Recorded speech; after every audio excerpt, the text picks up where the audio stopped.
Hello again, everybody. It's Mike Petralia, episode 241 of Patriots Beat on the CLNS Media Network. You can find us at www.clnsmedia.com. Follow us on Twitter at CLNS Media and at Patriots CLNS, and give us a follow on Facebook at facebook.com/CLNS Media. The one and only Mike Reiss of ESPN and ESPN Boston joins me on this podcast. And Mike, it's wonderful to have you back, and certainly we have a few things to talk about. How you been?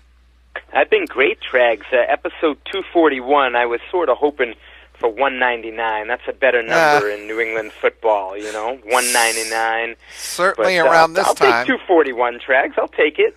Yeah, that would be, well, you're certainly not 239, which I think, if I'm got the numbers right, is that Mr. Irrelevant? Yeah, it depends. I think it depends on the year. Yeah, because of the compensatory draft selections, yeah, right? 253 maybe, 253, in that range, 255 maybe. Yeah, but you are certainly not Mr. Irrelevant in our eyes, Mikey. First of all, another week, another round of Bill Belichick and Rob Gronkowski drama. This one courtesy a report from the Boston Herald and Kieran Guerrero on Monday, indicating the Patriots coach called out and chided Gronk early this past 2017 season in front of his teammates for using Alex Guerrero as his trainer and following closely the TB12 method. Mike, I think there's a part of all of us that is getting really tired of the story, but I understand it. I think all of our editors, understand the want and the desire of people to know as much as possible. I know Tom Curran wrote a column, I wrote a column, and you wrote a terrific column, and I loved your take reflecting on the day Bill Belichick admitted, "I'm not an easy guy to play for." I was in Philadelphia, and I remember that day.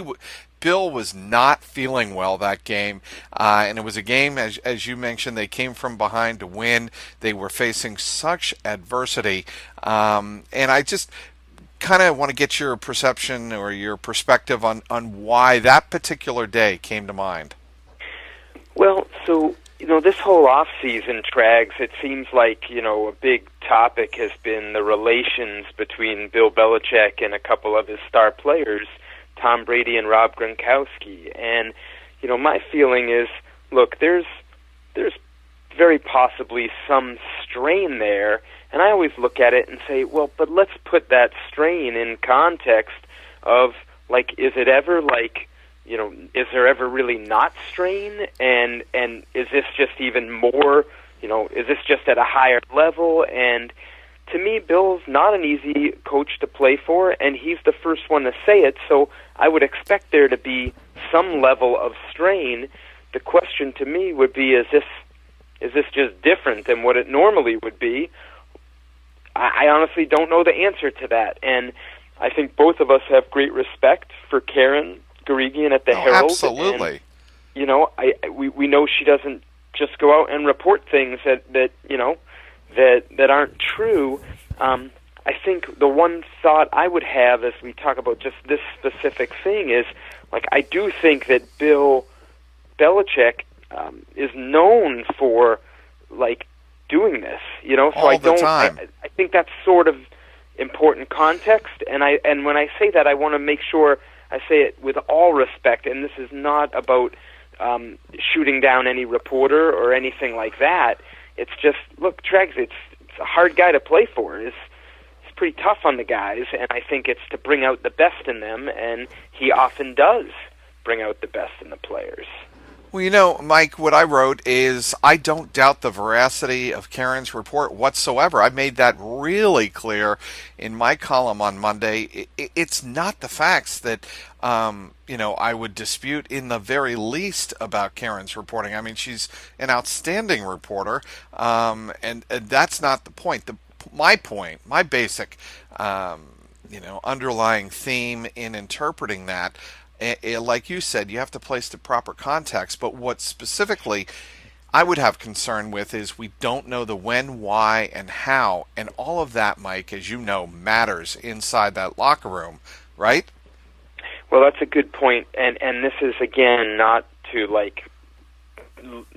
try to dismiss the report, but I will say that there are some people that don't have a recollection of that happening. That doesn't mean it didn't happen, but the idea that, something like that happened, that would probably be something that is a memorable type thing, and so I will say that a couple people that I've reached out to weren't 100% sure. Like, hey, they said it's absolutely possible it happened, but in the full team setting, it wasn't something that they remembered.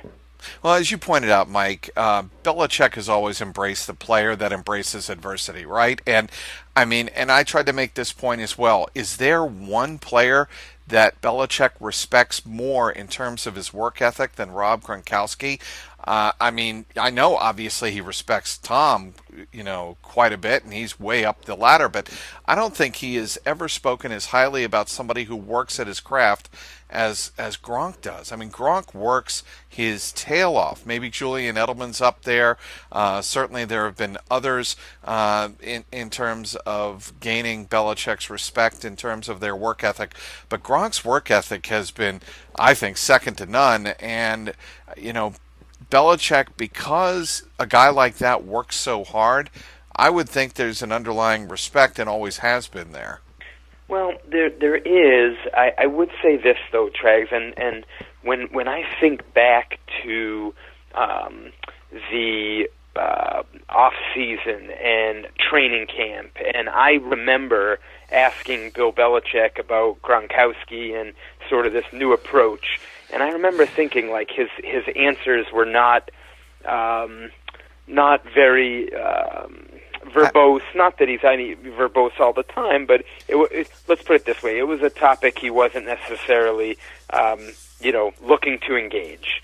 And that, thinking back at the time, I didn't quite put it together. But knowing what we know a little bit now, with some of the dynamics that went down this year, there was probably some push and pull there as he was trying to manage a unique situation where you have your strength and conditioning staff that really is, that's your group, that's the one that you're going to rely on, but you also have, Alex Guerrero, who's working with Tom Brady, working with Rob Gronkowski, working with Julian Edelman and other players, and you want to give the players the freedom to do that if they think it works for them, and he does, but you also need to make sure, that the program you set up and the people you've hired on your own strength and conditioning staff have your 100% support. And so he was probably balancing that, if I put myself in Belichick's shoes at the time. And so there is a little bit of a dynamic here. I think it would be naive to look at that and say, there isn't a little bit of something like that isn't an ise at play here. Any reason to think in your mind, Mike, the two of them aren't together on the Patriots in 2018?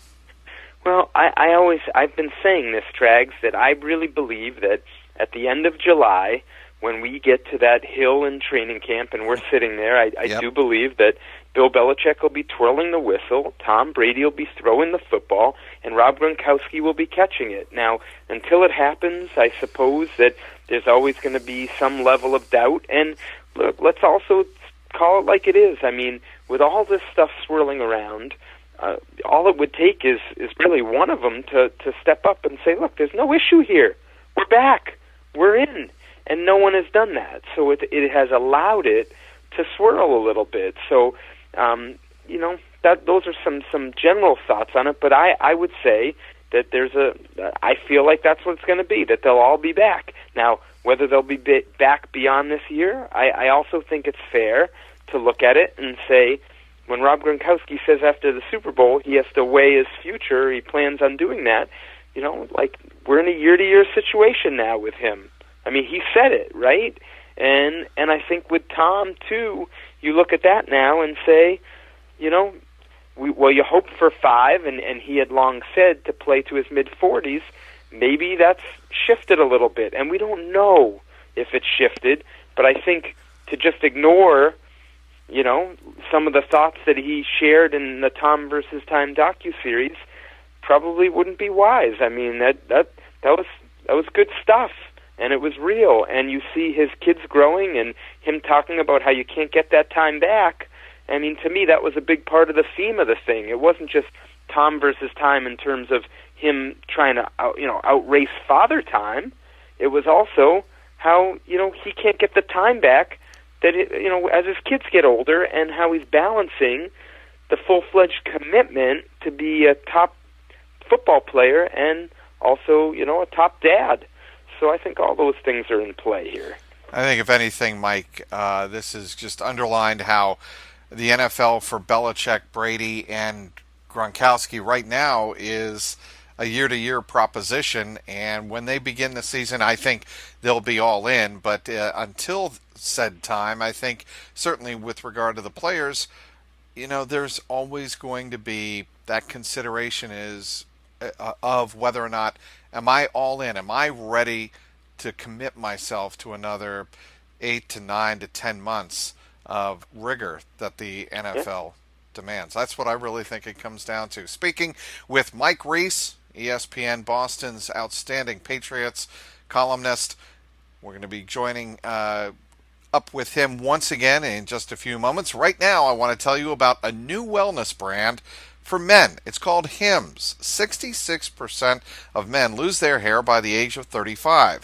Thing is, when you start to notice hair loss, that's when it's too late.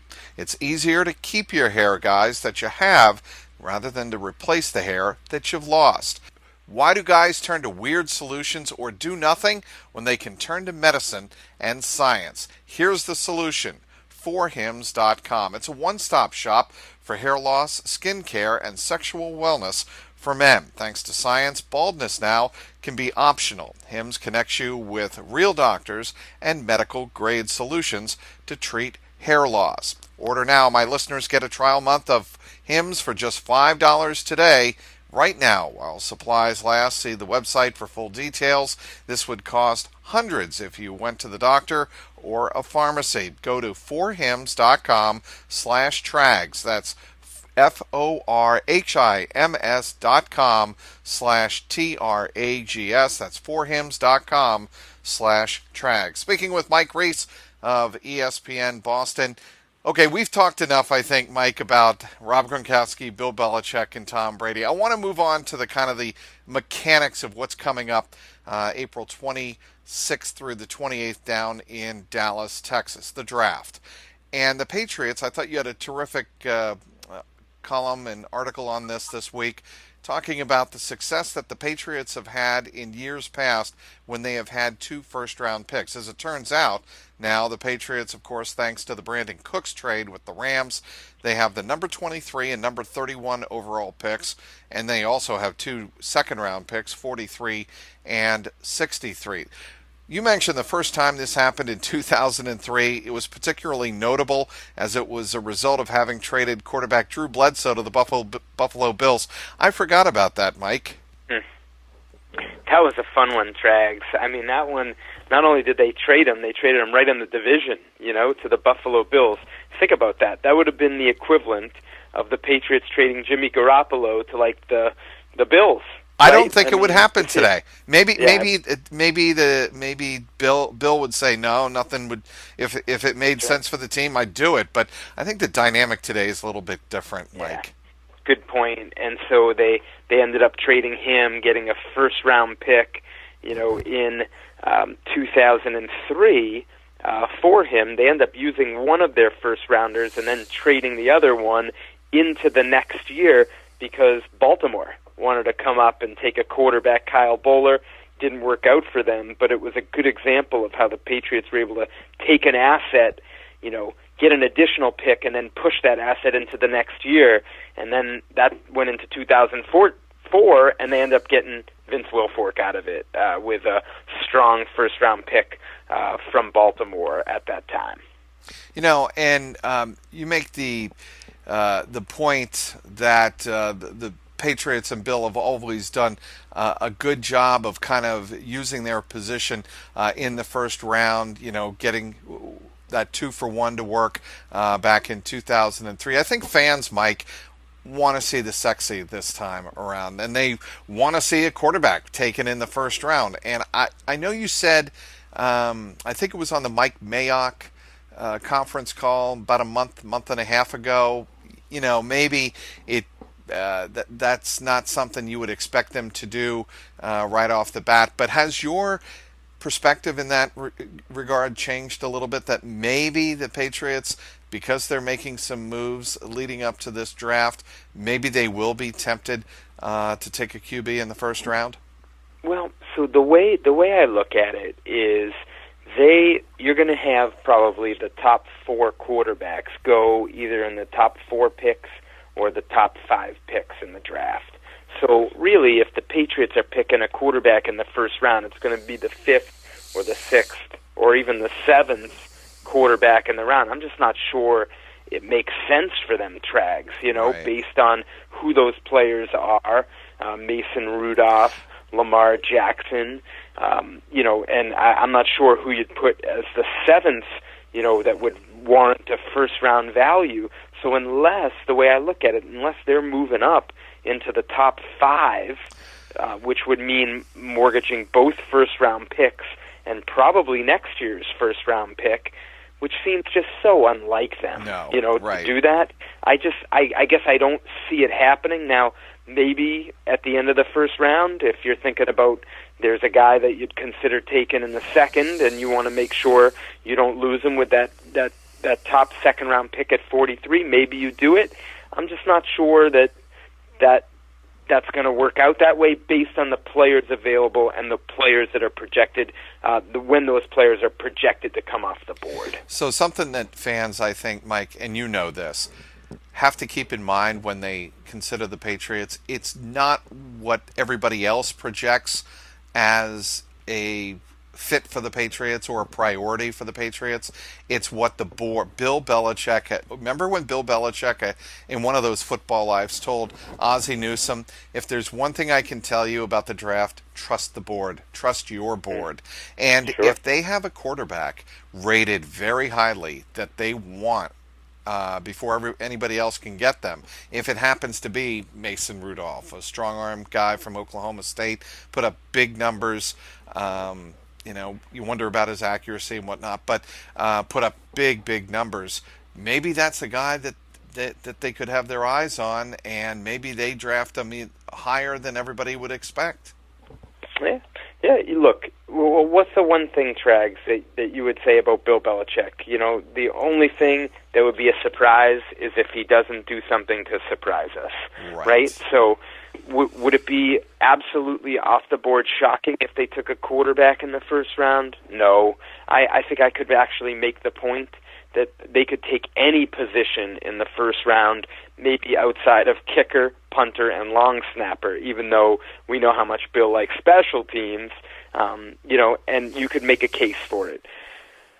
Trags, you just break it down. You got Brady, who's going to be 41 August 3rd, and he's playing great. But, you got to prepare for the future. And then you have Brian Hoyer, who's 32. They need another quarterback. And if they think they can get Jimmy Garoppolo 2.0 and he's available to them, there's no position as important as that. And you could make a case to go ahead and do that. So, what do you make, Mike, of the moves that they've made in the offseason to reload at the wide receiver position? Jordan Matthews, Cordell Patterson, obviously they trade away Brandon Cooks. They let Danny Amendola go in free agency. And obviously we don't know exactly how Malcolm Mitchell is going to come back from his knee injury. And you wrote this week, this is a big year for him. There's a lot to me that's sort of uncertain about their wide receiver unit. Well, for sure. I mean, start with the trade of Cooks. That one was one that few saw coming. They really liked him. And then you look at the economics, you try to extend his contract, and you look at what the receivers like Sammy Watkins, Allen Robinson were getting on the open market, 15, 16, 17 million a year in that range. And you say, okay, we like Brandon Cooks, but we might like him closer to 11, 12, 13 million a year. So this is now, we're going to have him for one more year, and say, we're not going to be in the market to re-sign him. So to get a team to give up a 1 for him, a 23rd overall pick like the Rams did, that's really good value in return for Cooks. And so, I think they take a hit without him, because I thought he was very good for them last year. Was it perfect? No, but I thought he had a very good year. Now you put in Julian Edelman, Chris Hogan coming back. Those are your 2, lock them in, you know what you have. And then, like you said, that's a lot of question marks. Yeah. Is it Philip Dorsett? The speedy guy, does he emerge? Is it Cordero Patterson? Is he more of a gadget guy, or can he actually be a bigger factor as a receiver? Don't forget about Kenny Britt. I mean, this is a guy that was a first-round draft choice in 2009. He was a huge free agent signing last year for Cleveland as like a number 1 type guy. He could emerge as a big target. Jordan Matthews, you mentioned him. To me, he looks like an inside receiver, almost like a move tight end. But they'll figure out the best place to put him. Maybe it's on the outside. Maybe it's on the inside. Maybe it's a little bit of both. Malcolm Mitchell, you mentioned him. Riley McCarron, slot guy on the practice squad. Maybe he emerges. Cody Hollister, he was on the practice squad. Trags, did I get them all? My God. And you probably don't even have the depth chart in front of you. That's just amazing, Mike. You're able to rattle those off. That's going to be a good competition, Trags, at that position. Yeah, I like it. Absolutely. And the one thing I would say on that is, last year it looked like they had a lot of depth at receiver, and then Andrew Hawkins retired, and all of a sudden your depth maybe isn't as good as you thought it was. Edelman goes down, and so sometimes I love this point that Bill Belichick makes. Depth in February and March can look a lot different than July and August. That can look a lot different than November and December. So we'll see how it all shakes out. Something tells me, though, that some of those guys are going to emerge, and whether it's Mitchell, who's shown he can do it if he's healthy, or, look, don't forget, I mentioned Britt was a first-round pick, so was Dorsett, so was Patterson. These guys have some unique traits. Let's see how they fit in the system. Well, the other thing, Mike, and you know this, Bill loves to get show-me guys with something to prove, trying to get a new contract, bring them into New England, and let them work. First of all, work with a great quarterback. Obviously, I think you wrote that Jordan Matthews, one of the reasons he came to New England is because he wanted to play with Tom Brady, right? I mean, that was a big part of it. And, that's right. And certainly when Bill brings these guys in, and certainly let's consider Nick Caserio and Josh McDaniels, they have a say in this as well. When they bring these players in, it's with something to prove. That's right. That's exactly right. Look at Jordan Matthews' contract. 1 year, $1 million. Yeah, and the way you broke it down, not to cut you off, Mike, but the way you broke it down, I'm like, wow, those are, I don't want to say poor man's numbers, but you know where I'm going with this. Those are numbers you wouldn't expect for like an NFL starting slot receiver, somebody who might compete for, a starting spot on the Patriots offense. That's right, but I think it's a smart play by him, because he's looking at it and saying, okay, I came into the league as a second-round pick of the Eagles in 2014, had quite a bit of production early in my career, got traded to Buffalo, where there was no quarterback and no real innovative offense. Trags, if you're a receiver, you rely on really, being part of a system with a quarterback to help you be productive. You know what I mean? And if you don't have it, you see what life is like. And after living that last year in Buffalo, and this no disrespect to Buffalo, but you go from that offense with Tyrod Taylor to this offense with Tom Brady, he's got a great chance to increase his value, hit the market again next year, and get a much bigger payday. So I think that's a smart play by him. Okay, I lied, Mike. I said we were done talking Brady, Gronk, and Belichick. I'm going to ask you one more question, and then we're going to wrap it up on this. Do Tom Brady and Robert Kraft get together and rework his deal before the season? Good question, Trags. I don't know. I don't know the answer, and I honestly don't know how important that is. I look at it and say, the times he's extended his contract. Usually it's been with 2 years out, right? At the same time, the guy's going to be 41 years old. And so we just talked earlier in this chat that it's a year-to-year situation. So it's not like the Patriots need the cap space right now. They got plenty of cap space. Our friend Miguel Benzon, who does a great job with the cap, keeps us updated on a daily basis with the cap.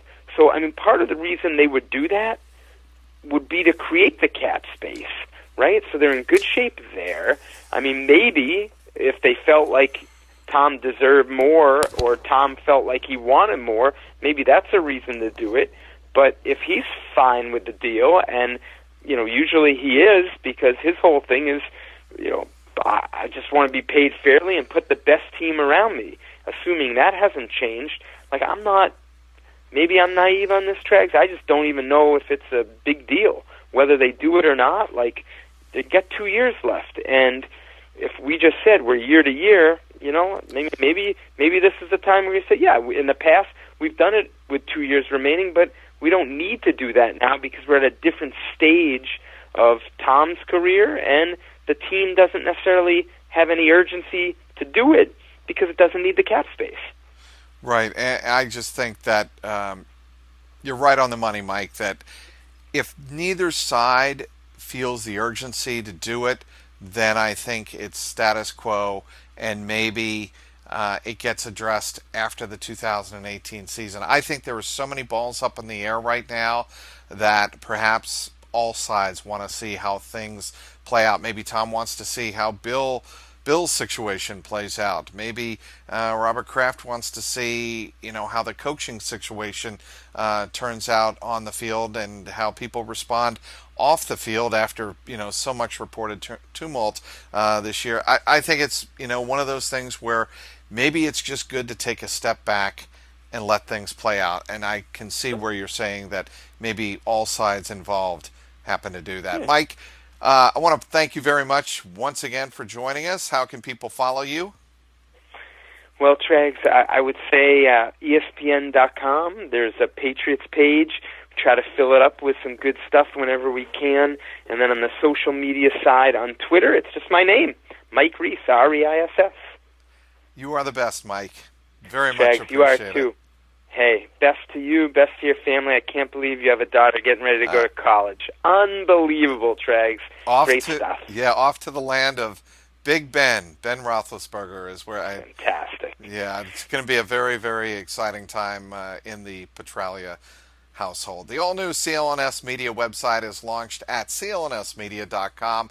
CLNSmedia.com is now the home of this podcast and also over 40 other podcasts and vidcasts in the world of sports, finance, comedy, and lifestyles. We are so excited to have our show featured on the new CLNS Media website. Support our network by checking out this episode at clnsmedia.com. That's clnsmedia.com. Thanks again for downloading today's Patriots Beat. Want to once again thank our terrific guest, the one and only Mike Reiss from ESPNBoston.com. Obviously, follow him on Twitter, as he just mentioned, at Mike Reiss. You can also give us a follow at Patriots CLNS and at CLNS Media. Also give my own personal account a follow, if you will. An updated avatar, as a matter of fact, paying respect to Bubba Ventrone and mine, alma mater, the national champion Villanova Wildcats.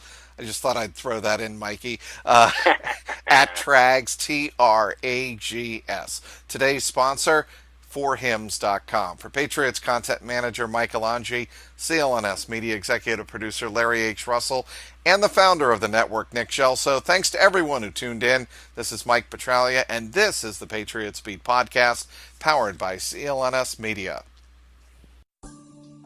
What's going on, Past Nation? This is Marvin Zahn of the CLNS Media Network, and I'm here to tell you right now to check out the CLNS Media New England Patriots postgame show hosted by myself and my co-host, Mr. Mike Nice. And live on CLNS Radio immediately after every single Pats game, Call in at 929-477-2386 toll free to get your voice heard and contribute to the host breakdown and analysis of the latest Patriots contest. We also got the stars and sorries of the day, Twitter posts for the plays of the game, and everything else that is going on with the 5-time Super Bowl champion. Subscribe to CLNS Media New England Patriots postgame show on iTunes and Stitcher, and the best way, download the free CLNS Media Network mobile app for on-demand listening anytime, any place, anywhere.